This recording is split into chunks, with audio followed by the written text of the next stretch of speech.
예레미야서를 살피면서 우리는 하나님이 하나님의 백성들에게 얼마나 관심이 있고 또 그들의 변화에 하나님께서 얼마나 많은 투자를 하고 계시는가를 보게 됩니다. 하나님은 하나님의 백성을 구원해 놓고 그 백성을 그냥 구원한 상태에서만 두시지 않고 구원받은 자답게 살아가지 못할 때에는 버리시는 것이 아니라 그들을 취하시고 붙드시고 도구들을 세우셔서 결국은 하나님이 선택한 백성의 모습답게 살아갈 수 있도록 끊임없이 역사하시고 일하시는, 하나님은 그 자녀를 사랑하실 뿐만 아니라 그 자녀를 구원하실 뿐만 아니라 구원한 자녀가 구원받은 자답게 살아갈 수 있도록 끊임없이 일하시는 우리 이스라엘의 하나님이다라는 것을 예레미야서를 통해서 보게 됩니다. 그러나 우리는 예레미야서를 통해서 46장부터 하나님의 관심과 하나님의 통치는 이스라엘에만 국한되어져 있거나 구원받은 하나님의 백성들에게만 국한되어져 있는 것이 아니라 온 열방에 퍼져 있고 하나님은 모든 나라들을 통치하신다라고 말씀하십니다. 그래서 하나님은 10이라는 만수를 사용하셔서 10개의 나라들을 하나하나 언급하시면서 그 나라의 특징과 그 나라의 영적인 상태와 또 그 나라를 하나님께서 어떻게 심판하시며 또 어떤 나라들은 회복시키실 것인가에 대한 하나님의 말씀이 계속해서 선포되면서 우리는 이스라엘에 대한 이야기만 들은 것이 아니라 이스라엘 백성들에게 가장 큰 영향을 미쳤던 이집트로부터 시작해서 이제 드디어 마지막 10번째 나라인 바벨론에 대한 이야기를 듣고 있습니다. 바벨론에 대한 이야기를 하나님께서 정의를 내리시면서 바벨론은 나의 도구다.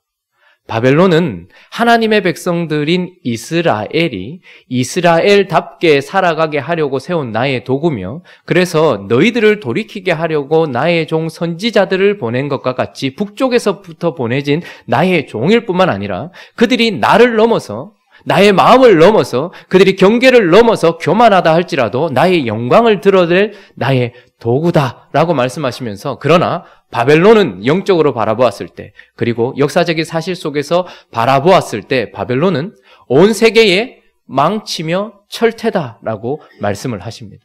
그러니 죄악 가운데 있는 모든 나라들을 심판하는 도구로서 하나님은 그를 망치와 철퇴로 사용하고 계실 뿐만 아니라 그러나 바벨론은 심판의 도구임과 동시에 심판받게 하는 도구라는 거예요. 그래서 온 세계가 취하게 하는 금잔이다 이렇게 얘기합니다.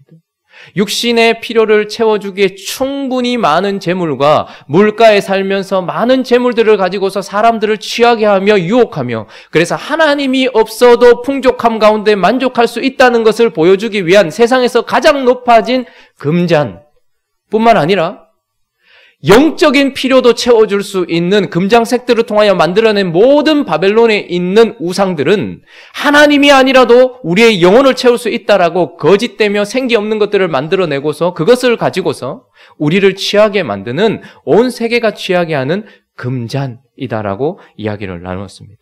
그러면서 오늘 말씀은 이제 그런 바벨론에 대하여서 25절에 보니까 이렇게 규정을 하고 있습니다. 여호와의 말씀이니라 온 세계를 멸하는 멸망의 산하 이렇게 이야기하고 있습니다. 온 세계의 망치요 철퇴이며 온 세계가 취하게 하는 포도주가 가득한 금잔. 그런데 그 바벨론을 오늘 하나님은 온 세계를 멸하는 멸망의 산이다라고 말씀하시면서 하나님이 그 산을 불탄 산이 되어서 완전히 심판해버리고 황무지가 되게 하겠다는 바벨론의 끝 그리고 이스라엘 백성들에게 약속하신 70년의 끝에 대하여서 우리에게 오늘 말씀해 주고 있습니다. 그래서 이제 바벨론의 마지막을 말씀하시는 하나님, 최후에 있을 일들에 대해서 말씀하시는 하나님의 이 말씀을 통하여서 이 말씀을 우리가 굳이 살펴봐야 될 이유가 무엇인가? 이스라엘 백성들이 심판을 받고 온 세계가 심판을 받고 그 당시에 나라들이 회복되기도 하고 무너지기도 하고 이스라엘 백성들이 70년의 포로를 그치고 돌아오는 이 역사적인 이야기를 우리가 왜 살펴봐야 하는가? 그것은 바로 이때 일어났던 마지막 심판과 마지막 모든 사실들은 우리의 인생과 모든 역사에 동일하게 일어날 영적인 동일한 원리를 가지고 있는 우리에게도 사실이 되어질 일들이기 때문입니다. 이스라엘 백성들과 바벨론에게 일어났던 그때의 그 사실은 고스란히 이제 앞으로 우리가 만나게 될 사실이 되기 때문에 영적인 원리가 같은 상황 속의 심판으로서 우리가 기억해야 할 것들을 우리에게 주시기 위해서 하나님께서는 이 이야기를 살펴보게 하는 것입니다. 이스라엘 백성들의 마지막과 그리고 바벨론의 마지막에 하나님께서 무엇을 하시는가? 오늘 말씀은 첫 번째 이렇게 얘기합니다. 하나님은 추수를 하실 것이다. 이렇게 이야기를 하고 있습니다. 33절에 제가 한번 보면 바벨론은 때가 이른 타작마당과 같은지라 이렇게 이야기합니다. 성경에서 특별히 구약 성경에서 타작마당, 포도즙 틀 이런 이야기가 나오면 항상 심판과 연관되어 있다고 제가 말씀을 드렸는데요. 그래서 오늘 이 말씀은 그가 심판받을 것이라는 이야기를 25절과 26절을 통해서 하는데 한번 읽어볼까요? 자, 25절, 26절 같이 읽습니다. 시작. 여호와의 말씀이니라. 나는 펴서 너를 바위에서 굴리고 너로 불탄 산이 되게 할 것이니 사람이 내게서 집 모퉁이 돌이나 기초돌을 취하지 아니할 것이요 너는 영원히 황무지가 될 것이니라. 여호와의 말씀이니라. 타작마당, 포도즙 틀 있을 심판에 대한 이야기. 그래서 하나님은 그 멸하는 멸망의 산을 완전히 불탄 산으로 만들어 버릴 것이고 기초돌도 취하지 못할 만큼 황무지로 만들어 버릴 것이라는 심판을 이야기하십니다. 바벨론의 끝에 대해서 이야기하십니다. 그런데 오늘 본문은 특이한 단어를 쓰고 있는데 33절에 보면 추수 때가 이르리라 라고 이야기를 하고 있는 것이죠. 그러니까 타작마당, 포도즙 틀이라는 어떤 이런 단어들을 써서 단순한 심판을 이야기하지 않고 추수라는 단어를 써서 무엇인가 우리에게 보여주는 의미가 있는 것입니다. 성경에서 추수라는 단어도 언제나 마지막 때에 일어나는 일입니다. 마지막 때에 일어날 추수라는 단어는 그러나 다른 심판과 달리 최후라는 것을 상징해요. 최후에 있을 심판, 정말 마지막에 있을 심판이라는 것을 이야기할 때 추수라는 단어를 씁니다. 그래서 하나님은 그저 심판하실 뿐만 아니라 그때를 추수의 때라고 말씀하시면서 33절부터 34절 한번 읽어볼까요? 한번 읽어보겠습니다. 33절부터 읽습니다. 35절까지 시작. 만군의 여호와 이스라엘의 하나님께서 딸 바벨론은 때가 이른 타작마당과 같은지라 멀지 않아 추수 때가 이르리라 하시도다. 바벨론의 느부갓네살 왕이 나를 먹으며 나를 빈 그릇이 되게 하며 큰 뱀같이 나를 삼키며 나의 좋은 음식으로 그 배를 채우고 나를 쫓아내었으니 내가 받은 폭행과 내 육체에 대한 학대가 바벨론에 돌아가기를 원한다고 시온 주민이 말할 것이요 내 피 흘린 죄가 갈대아 주민에게로 돌아가기를 원한다고 예루살렘이 말하리라. 만군의 여호와 이스라엘 하나님께서 이와 같이 말씀하시되 딸 바벨론은 때가 이른 타작마당과 같은지라 멀지 않아 추수 때가 이르리라 라고 말씀하시면서 바벨론이 완전히 멸망받아 심판받을 때만 이야기하는 것이 아니라 그 멸망과 심판 한가운데서 하나님께서 뭔가를 보여주고 싶은데 그때는 바로 추수 때다 이렇게 얘기합니다. 추수는 무엇입니까? 추수하기에 합당치 못한 모든 가라지들을 모두 모아서 태워버리는 심판의 때이기도 하지만 추수의 절정은 사실은 알곡들을 모으는 것이 추수의 의미인 것이죠.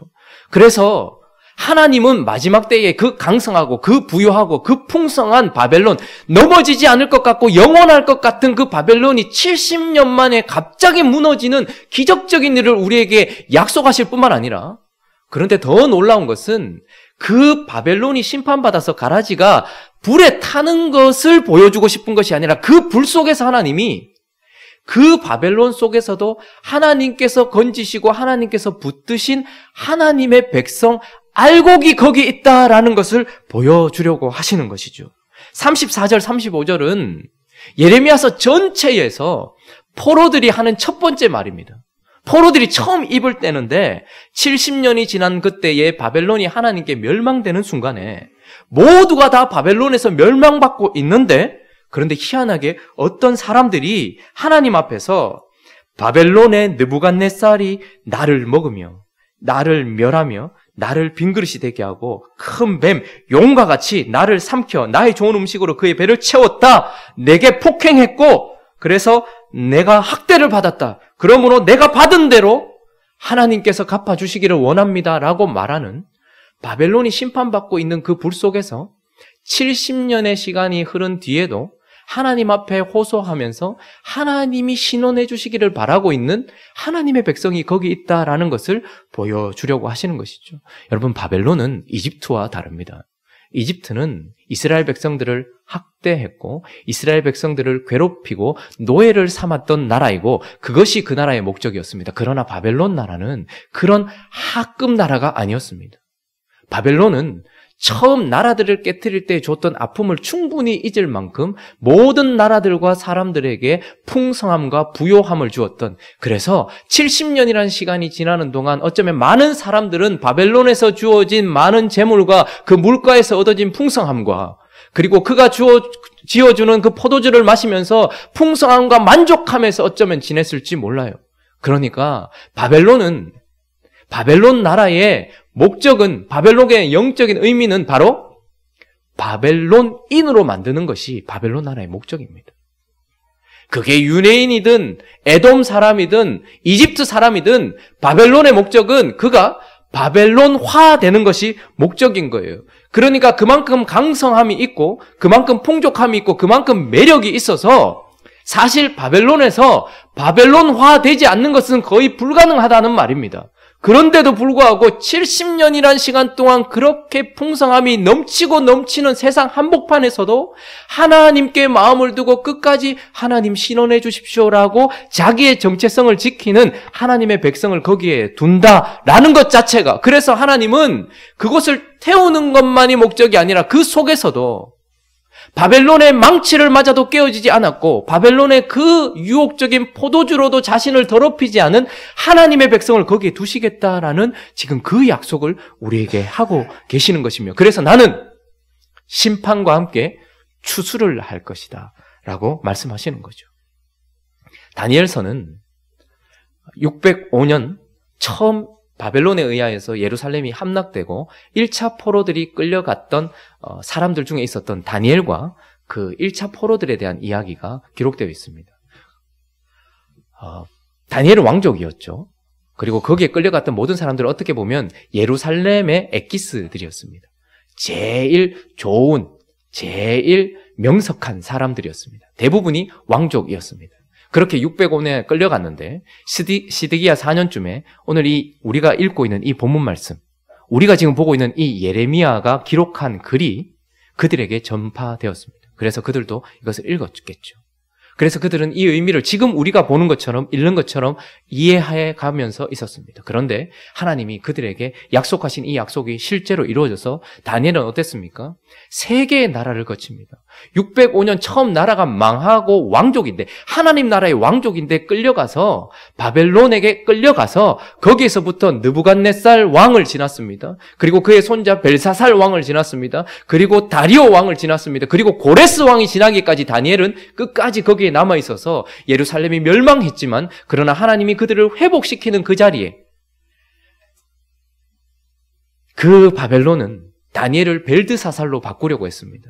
우리가 금요일, 목요일 살펴봤던 것처럼 바벨론이라는 나라는 아주 유혹적인 어떤 그런 것들, 그래서 바벨론의 학문을 가르치고 바벨론의 언어를 가르치고 바벨론의 음식을 먹이면서 그들의 이름을 바꾸었습니다. 그래서 여호와는 나의 심판자시다라는 이름과 존재를 가지고 있는 다니엘을 끌고 가서 그들에게 그들의 학문을 가르치고 그들의 음식을 먹이고 이름을 바꾸어서 바벨론 사람으로 만들려고 했지만, 다니엘은 결코 벨드사살로 그의 인생을 끝내지 않고 75년 가까운 시간을 그 나라에 있으면서 바벨론, 메데, 바사라는 세 나라를 지났고 느부갓네살, 벨사살, 다리오, 고레스 왕을 지나면서도 하나님이 그래서 바벨론을 멸망시키는 그 상황 속에서도 다니엘은 하나님의 사람으로 거기 서 있었다라고 우리에게 말하고 있는 것이죠. 여러분, 바벨론이 멸망할 것이라는 것을 믿기도 어려워요.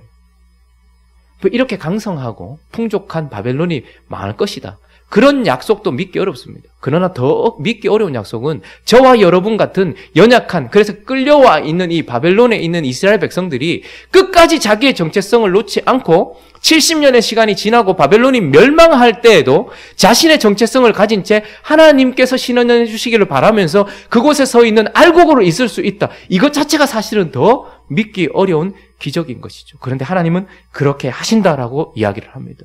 근데 다니엘뿐만 아니라 다니엘서 보면 세 친구에 대한 이야기도 나오죠. 그래서 다니엘서 3장에 보면 이런 일들이 있었던 것을 보여주는데, 원래 세 친구의 이름은 하나냐, 그리고 미사엘, 아사랴였습니다.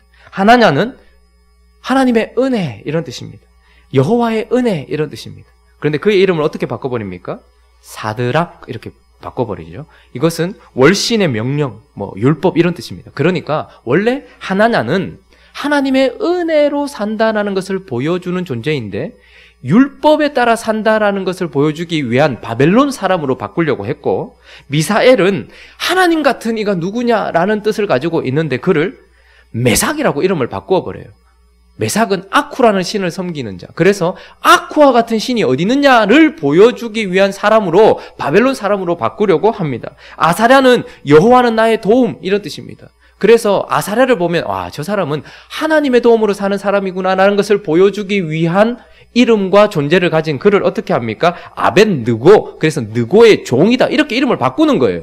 그러니까 70년이라는 시간 동안 바벨론에서 하려고 했던 것은 무엇이냐면 그의 학문과 그의 언어와 그 나라의 음식과 그리고 그 존재 자체를 완전히 바꾸어서 하나님과 상관없는 바벨론인으로 만들려고 했다라는 것이죠. 꿈을 꾸고 난 이 느부갓네살이 자기가 봤던 그 신상이 머리는 금이요, 가슴은 은이요, 배와 넓적다리는 노시요, 이런 이야기를 들으면서 이 금머리가 당신입니다라는 다니엘의 해석을 듣고 나서 은혜를 받았는지 금신상을 만들잖아요. 그리고 어떻게 하라고 얘기합니까? 바벨론 한복판에 그것을 세워놓고 모든 사람이 나팔을 불 때 엎드려서 거기에 절하라고 이야기합니다. 근데 그때 어떻게 합니까? 이 다니엘의 세 친구가 어떻게 합니까? 한번 볼까요? 다니엘서 3장 17절 18절 한번 읽어보겠습니다. 다니엘서 3장 17절 18절 한번 읽어볼까요? 자, 읽습니다. 시작. 왕이여, 우리가 섬기는 하나님이 계시다면 우리를 맹렬히 타는 풀무불 가운데서 능히 건져내시겠고 왕의 손에서도 건져내시리이다. 그렇게 하지 아니하실지라도 왕이여, 우리가 왕의 신들을 섬기지도 아니하고 왕이 세우신 금신상에게 절하지도 아니할 줄을 아옵소서. 바벨론은 아주 강성합니다. 그래서 포도주로, 그들이 주는 포도주로 그 유혹으로 그들을 더럽히려고 했지만 그들은 뜻을 정하여서 자기 자신을 더럽히지 않기로 했습니다. 그러니까 그들이 어떻게 합니까? 억압적으로 망치가 되어서 또 철퇴가 되어서 그들을 엎드리게 만들려고 했어요. 그런데 그때 어떻게 합니까? 이들이 하나님께서 주신 은혜로 말미암아서, 하나님께서 주신 믿음으로 말미암아서 자기 자신이 왕이요, 나는 엎드릴 수 없습니다 라고 이야기했어요. 그러면서 하나님께서 나를 건져주실 것이지만 그리 아니하실지라도 나는 엎드리지 않겠습니다 라는 자기의 믿음을 지키게 하신 하나님. 그런데 그때 어떻게 합니까? 태워버려라 이렇게 얘기합니다. 바벨론은 우리 안에 있는 하나님의 흔적을 태우는 곳입니다. 싹 태워버립니다. 아니면 그 흔적을 가지고서 믿음으로 살아가려고 해도 만약에 그 믿음을 지키겠다고 하면 우리의 존재를 태워버리려고 하는 것입니다. 그래서 느부갓네살이 화가 나서 불을 7배나 더 뜨겁게 해라 라고 말하고 그들을 태워버리려고 했죠. 그래서 완전히 하나님에 대한 믿음이나 하나님께 연결되어 있는 모든 존재들을 태우려고 하는 바벨론. 그런데 그때 하나님께서 어떻게 하셨습니까? 25절 한번 볼까요? 있습니다. 시작. 왕이 또 말하여 이르되 내가 보니 결박되지 아니한 네 사람이 불 가운데로 다니는데 상하지도 아니하였고 그 넷째의 모양은 신들의 아들과 같도다 하고, 또 있습니다. 느부갓네살이 맹렬히 타는 풀무불 가까이 가서 불러 이르되 지극히 높으신 하나님의 종 사드락 메삭 아벳느고야 나와서 이리로 오라 하매 사드락과 메삭과 아벳느고가 불 가운데서 27절 총독과 지사와 행정관과 왕의 모사들이 모여 이 사람들을 본즉 불이 능히 그들을 몸을 해지 못하였고 머리털도 그을리지 아니하였고 겉옷빛도 변하지 아니하였고 불탄 냄새도. 자, 하나님께서 어떻게 하셨다는 거예요? 바벨론의 그 불 가운데서 이들을 건져주시되 이들은 결박당해 있었습니다. 자신의 믿음을 지키는 사람은 바벨론에서 언제나 결박당하기 마련입니다. 여러분 삶이 편안하십니까? 언제나 믿음으로 산다면 우리가 바벨론에 있는 것이 사실이고 내가 믿음을 지키고 있는 것이 사실이라면 우리는 결박당한 것처럼 언제나 불편하고 힘든 부분이 있을 것입니다. 그런데 그 결박이 바벨론 왕 느부갓네살에게 엎드렸다고 풀어지는 것이 아니라 내 믿음을 지켜서 하나님께 나아갔을 때 하나님이 어떻게 하시는 거예요? 불 가운데서 그 결박이 다 타버림으로 내가 자유함을 얻을 뿐만 아니라 나를 태워버리려 하고 내 안에 있는 하나님에 대한 흔적을 태우려고 하는 그 불이 결코 나를 태울 수 없도록 하나님께서 불에 걸리지 않도록, 불에 상하지 않도록 하실 뿐만 아니라 3명을 집어넣었는데 그들이 몇 명을 보는 거예요? 4명을 봤다 이야기합니다. 무슨 말입니까? 평소에는 보이지 않았던 임재하고 계시는 하나님이 그 불 속에서 드러나서 그들을 건지시는 하나님. 여러분, 이거는 다니엘의 세 친구에게만 있는 것이 아니라 하나님이 우리에게도 주시는 은혜인 줄로 믿습니다. 여러분들이 바벨론 가운데서 오늘도, 바벨론 같은 세상 가운데서 오늘도 이 좋은 날, 그런데 밖에 나아가서 생활하기 좋은 이때에 굳이 이곳에 와서 예배를 드리며 하나님께 엎드리며 마지막 한 달을 하나님 앞에 기도하면서 나아갈 수 있는 것은 사실은 우리의 믿음을 지켜주시는 하나님 때문이지, 만약 우리만 홀로 있었다면 우리의 믿음은 다 불타버리고 없었을 거예요. 우리의 존재 자체가 우리는 바벨론인이 되어서 거기에 함께 엎드리고 있었을 거예요. 합리화시키면서 그렇게 살고 있었을 거예요. 그런데 하나님은 어떻게 하신 것입니까? 다니엘이, 그리고 사드락, 메삭, 아벳느고가 겉으로 이름을 바꾸려고 하는 바벨론 속에서 그들은 이들을 사드락, 메삭, 아벳느고로 불렀지만 하나님은 그들을 여전히 하나냐, 미사엘, 아사랴로 남게 하시고, 그들은 그를 벨드사살이라 불렀지만 하나님은 다니엘로 남게 하시면서 하나님께서 그 추수의 때에 보아라, 나는 이집트의 430년 내 백성 도도 나는 그들을 죄와 사망에서 건져내어서 그곳에서 이집트와 함께 멸망하지 않도록 한 하나님일 뿐만 아니라 죄와 사망 가운데서 건져낸 이스라엘 백성들이 바벨론화 시키려고 하는, 세상 사람으로 만들려고 하는 그 강력하고 유혹이 강하며 그 풍성한 바벨론의 시간을 70년 지나는 가운데서도 나는 그들을 지켜 그 바벨론 멸망하게 하는 불에 탄 산 바벨론 그 안에서도 나는 이들이 타지 아니하며 이들의 믿음을 잃어버리지 않고 하나님께 나와서 나를 신원해 주십시오라고 말하는 하나님의 백성들을 만들어내어서 나는 이곳에서 내 백성을 추수하는 하나님이다라고 우리에게 말씀하고 계시는 것입니다. 하나님은 죄와 사망을 상징하는 이집트에서 우리를 건져내셨을 뿐만 아니라 하나님은 유혹과 풍성함과 강성함이 많은 바벨론에서도 우리를 충분히 건져내시는 하나님이신 줄로 믿습니다. 그래서 그곳을 지나는 동안 우리는 죄와 사망에서부터 건져내졌을 뿐만 아니라 바벨론의 불이 우리를 태우지 못하고 우리를 결박하고 있었던 그 결박이 풀어지며 우리는 그 불 속에서 정금같이 단련되고 연단되어서 하나님 앞에 알곡으로 세워지는 마지막 때를 하나님께서 약속하고 계신다라고 우리에게 말씀하고 계시는 것입니다. 이스라엘 백성들에게 일어나고 바벨론에게 역사적으로 일어났던 그 일이 이 땅의 마지막 히스토리, 그의 이야기가 끝나는 그때에도 일어날 것이지만 저와 여러분들의 마지막에도 동일하게 일어날 것입니다. 주님이 먼저 오셔서 그것을 우리가 역사적으로 맞이하든 아니면 우리가 먼저 주님 앞에 서든 우리가 마지막에 보게 될 것은 우리를 억압하고 우리를 유혹하던 온 세계의 철퇴, 망치, 온 세계가 취하게 하는 포도주가 가득한 금잔, 멸망하게 하는 멸망의 산 바벨론 속에서도 우리는 우리의 믿음을 지킨 채 알곡이 되어서 주님의 부르심을 받아서 주님 앞에 서게 되는 우리의 마지막 때도 그것을 보게 하실 것이라고 하나님께서 말씀하고 계시는 것입니다.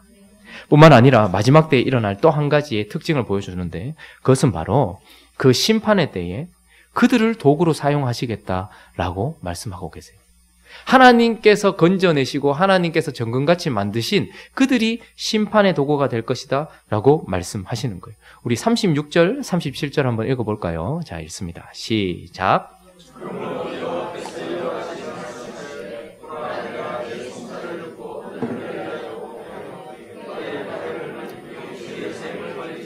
바벨론이 돌무더기가 되어서 승냥이의 거처와 모모의 대상과 탄식거리가 되고 주민이 없으리라. 자, 34절부터 보면 하나님의 백성들, 그러니까 그때 남겨진 알곡들인 하나님의 백성들이 하나님께 신원해 달라고 간구하고 기도하고 있고, 36절을 우리가 읽었던 것처럼 하나님께서 심판을 시작하시는데 그 심판의 원인이 무엇이냐면 마치 스위치를 누르면 불이 들어오는 것처럼 심판이 쏟아지는 이유가 네 송사를 들었기 때문이다 라고 말씀하시면서 하나님이 최후 심판의 도구로 하나님께서 남기시고 하나님께서 다듬으신 하나님의 백성들의 기도를 통하여서 이 최후의 심판을 시작하신다고 우리에게 말씀하고 있는 것입니다. 여러분, 바벨론은 온 세계의 망치였습니다. 그러니까 심판의 도구였습니다. 바벨론에 의해서 모든 것을 심판하셨어요. 그런데 이제 그 심판에 사용되었던 마지막 남은 바벨론을 심판할 때는 하나님께서 누구를 심판의 도구로 삼는다는 거예요? 우리를, 저와 여러분을.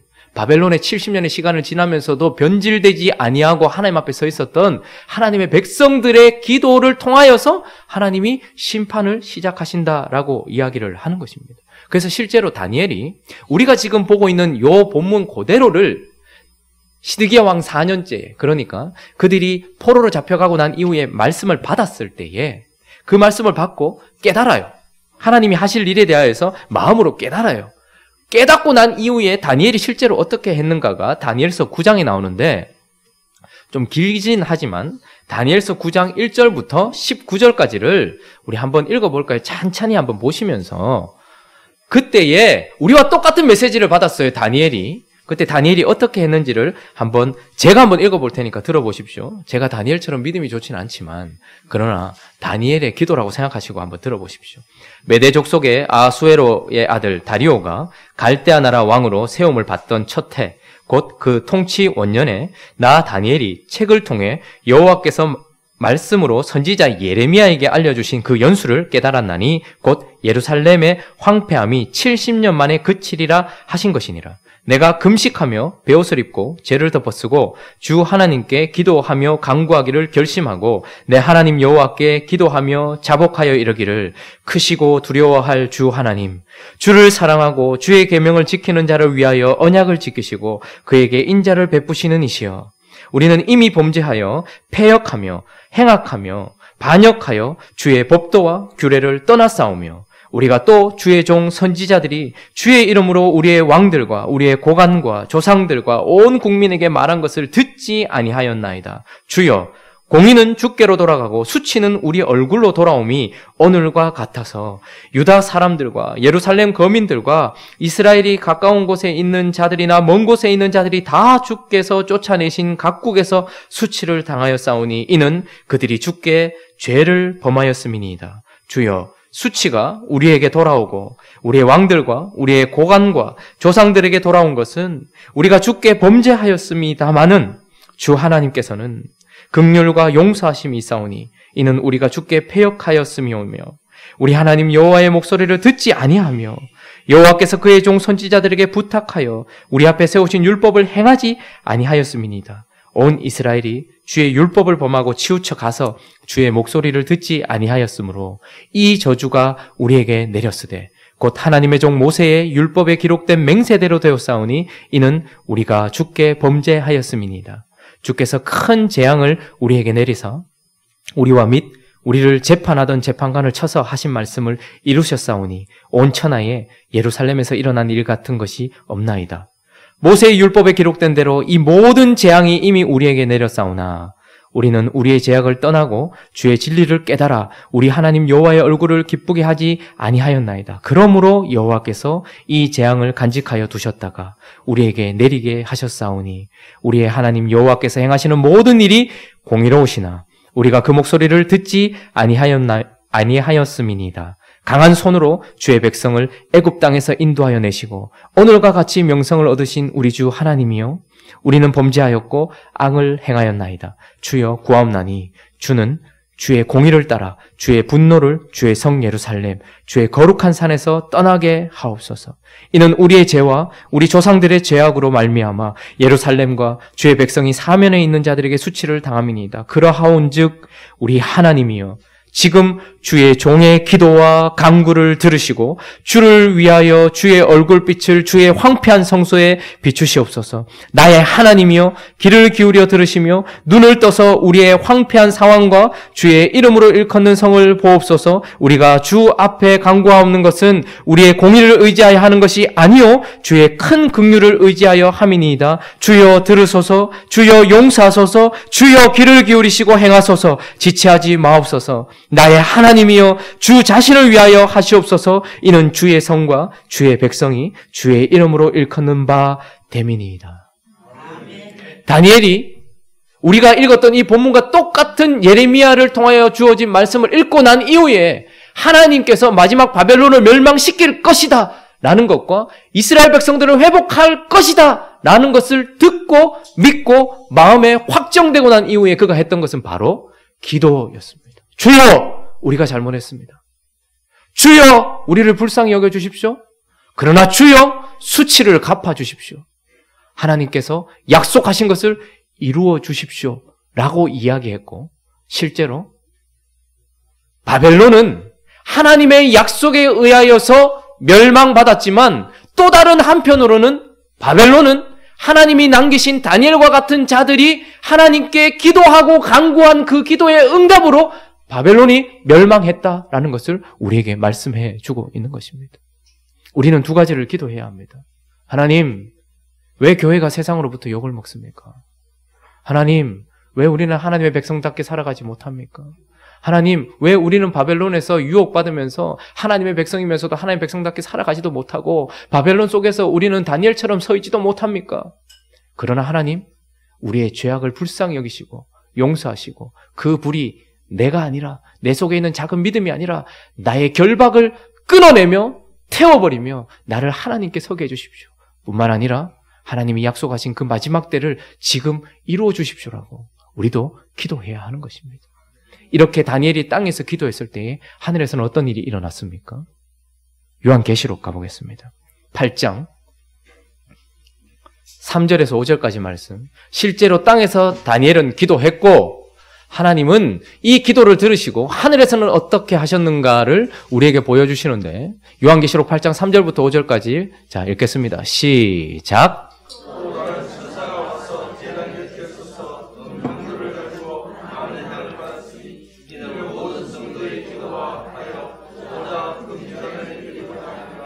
향연이 성도의 기도와 함께 천사의 손으로부터 하나님 앞으로 올라가는지라. 천사가 향로를 가지고 제단에 불을 담아다가 땅에 쏟음에 우레와 음성과 번개와 지진이 나더라. 요한계시록에는 심판에 대한 메시지가 있는데 일곱 인, 일곱 나팔, 일곱 대접. 나중에 우리가 교리를 할 때 요한계시록에 대해서 이 부분에 대해서 살펴보게 되겠지만 이것은 연결되는 어떤 것이라기보다는 일곱 인, 일곱 나팔, 일곱 대접은 서로 다른 부분을 보여주는 심판입니다. 그래서 일곱이라는 숫자가 계속 있어요. 첫 번째, 두 번째, 세 번째, 네 번째, 다섯 번째, 여섯 번째, 그리고 마지막 일곱 번째는 최후 심판을 얘기하는 것입니다. 그런데 오늘 이 본문은 최후 일곱 번째 심판, 인을 떼기 전 어떤 일이 있었는가 하니까 천사가 와서 금향로를 가지고 있어요. 많은 향을 받았어요. 그런데 그 향연이 뭐와 함께 올라간다고 얘기합니까? 4절에 향연이 뭐와 함께? 성도의 기도와 함께 천사의 손으로부터 하나님 앞으로 올라가고 그리고 천사가 향로를 가지고 제단에 불을 담아다가 어떻게 해요? 땅에 쏟음에 심판이 시작되는 것입니다. 다니엘의 기도는 하나님께 올라갔고 그 하늘에 있었던 향연과 함께 성도의 기도가 함께 천사들의 손에 그리고 하나님께 그리고 그것이 땅에 쏟아지면서 심판이 시작된다라고 우리에게 정확하게 얘기합니다. 우리가 땅에서 매면 하늘에서 매일 것이요 우리가 땅에서 풀면 하늘에서도 풀립니다. 그런데 마지막 때에 왜 세상이 이렇게 악을 그대로 이대로 할 수 있도록 두십니까?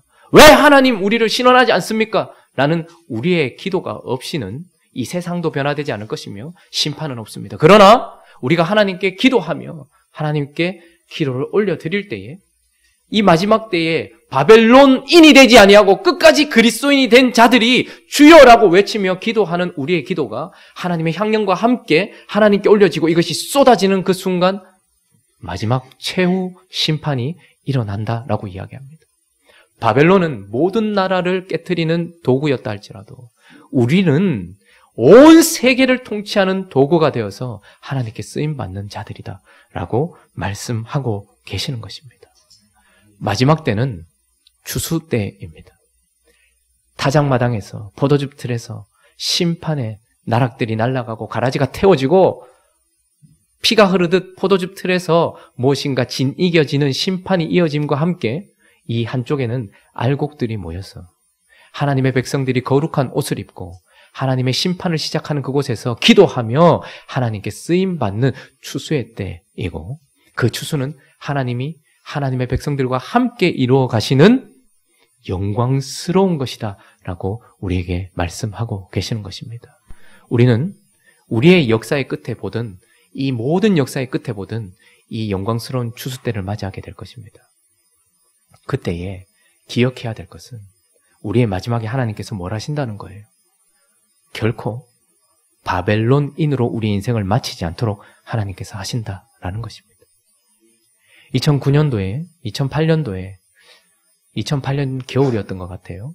북카프카즈라는 지역에 99.9%가 무슬림인 지역에 한 달 정도 선교여행을 떠났을 때에 마을에 갈 때마다 제 눈에 띄었던 것은 마을 한복판에 무덤들이 있었습니다. 근데 그곳에 글이 쓰여 있는데 제가 그 글자는 읽지 못했지만 그 글자가 같다라는 것을 보았어요. 그래서 저게 뭐라고 쓰여 있습니까? 라고 물었더니 몇 년부터 몇 년까지 일단 그 사람의 삶의 길이가 적혀 있었고 또 하나는 무슬림으로 태어나 무슬림으로 잠들다라고 적혀 있었습니다.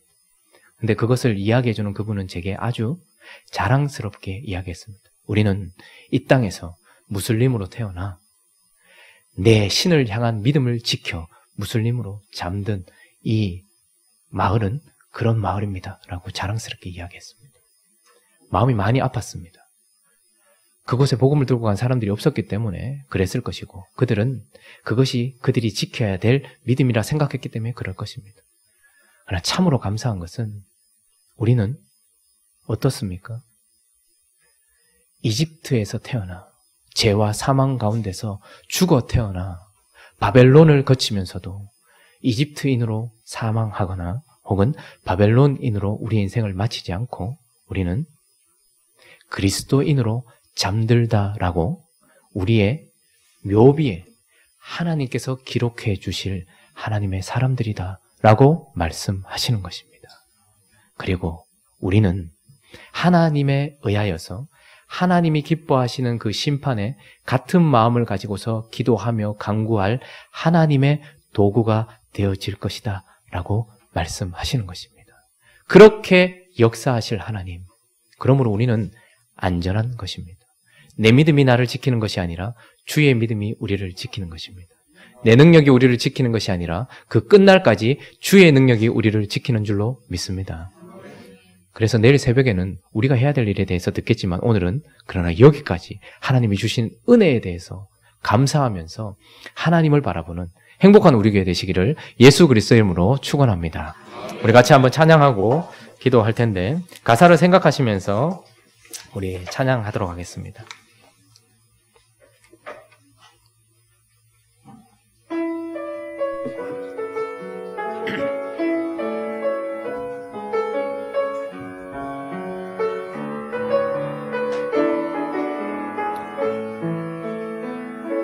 내 아버지 그 품 안에서 내 영혼은 안전합니다. 조금 천천히 하겠습니다. 주 손길로 내 삶을 안으시니 그 평강이 나를 덮습니다. 나 비록 넘어지며 흔들리지만 주 내 안에 거하며 나를 붙드시니 내 생각을 주께로 돌리고 주시는 평강의 옷을 입습니다. 주 약속 안에서 내 영혼 평안해. 내 뜻보다 크신 주님의 계획 나 신뢰해. 두려움 다 내려놓고 주님만 의지해. 주 안에서 내 영혼 안전합니다. 우리 한 번 더 고백합니다. 내 아버지 그 품 안에서 내 영혼은 안전합니다. 주 손길로 내 삶을 안으시니 그 평강이 나를 덮습니다. 나 비록 넘어지면 흔들리지만 주 내 안에 거하며 나를 붙드시니 내 생각을 주께로 돌리고 주시는 평강의 옷을 입습니다. 주 약속 안에서 내 영혼 평안해. 내 뜻보다 크신 주님의 계획 나 신뢰해. 두려움 다 내려놓고 주님만 의지해. 주 안에서 내 영혼 안전합니다. 우리 한 번 더 고백하죠. 내 아버지 내 아버지 그 품 안에서 내 영혼은 안전합니다. 주 손길로 내 삶을 안으시니 그 평강이 나를 덮습니다. 나 비록 넘어지면 흔들리지만 주 내 안에 거하며 나를 붙드시니 내 생각을 주께로 돌리고 주시는 평강의 옷을 입습니다. 주 약속 안에서 내 영혼 평안해. 내 뜻보다 크신 주님의 계획 나 신뢰해. 두려움 다 내려놓고 주님만 의지해. 주 안에서 내 영혼 안전하. 주 약속 안에서 내 영혼 주 약속 안에서 내 영혼 평안해. 내 뜻보다 크신 주님의 계획 나 신뢰해. 두려움 다 내려놓고 주님만 의지해. 주 안에서 내 영혼 안전합니다. 우리 시간 함께 기도할 때에 저는 이 세상이 망할 것이라든지 내가 곧 죽을 것이라든지 이런 말은 오히려 더 믿기가 어렵습니다. 그 당시 가장 강성했던 그 바벨론이 멸망할 것이라는 것, 그것도 겨우 70년 만에 멸망할 것이라는 것, 그거 믿기 참 어렵습니다. 그러나 더 믿기 어려운 것은 그 바벨론을 70년 동안 지나도 430년 동안 종살이하는 애굽 땅에 있어도 하나님이 우리를 알곡으로 추수하실 것이라는 그 말이 오히려 더 믿기가 어렵습니다. 그러나 하나님은 우리에게 말씀하십니다. 너희를 괴롭히던 바벨론은 불탄 산이 될 것이다. 너희는 나의 백성이 되어서 죽음과 사망이 너희를 삼키지 못할 것이다. 무덤과 죽음이 예수를 삼키지 못했듯 너희를 삼키지 못할 것이고 죄악과 악독이 거룩한 너희를 삼키지 못할 것이다. 그러므로 너희는 바벨론에서 나오게 될 것이며 너희는 내 백성이 될 것이라 말씀하시는 그 약속을 다시 한번 마음에 새겼으면 좋겠습니다. 그래서 주님, 오늘도 주님만 바라보면서 그 품 안에서 내가 안전하다는 것이 나를 근거로 하지 않고 주의 약속을 근거로 하여서 붙들게 하여 주시옵소서. 이곳에서 우리를 구별하셔서 거룩한 삶 살아가는 행복한 우리 교회가 되게 하시고 나 자신이 되게 하여 주시고 주님 기뻐하시는 삶 살 수 있도록 주님께서 나를 붙들어 주시는 그것을 믿고 나아가는 우리가 되어줄 수 있게 달라고, 그리고 주님이 주신 사명 감당하며 살아가는 우리가 되어줄 수 있게 달라고 우리 자신을 하나님께 올려드리며 한번 기도하고 나가도록 하겠습니다. 기도하겠습니다. 거룩하신 하나님 아버지, 참으로 놀라운 것은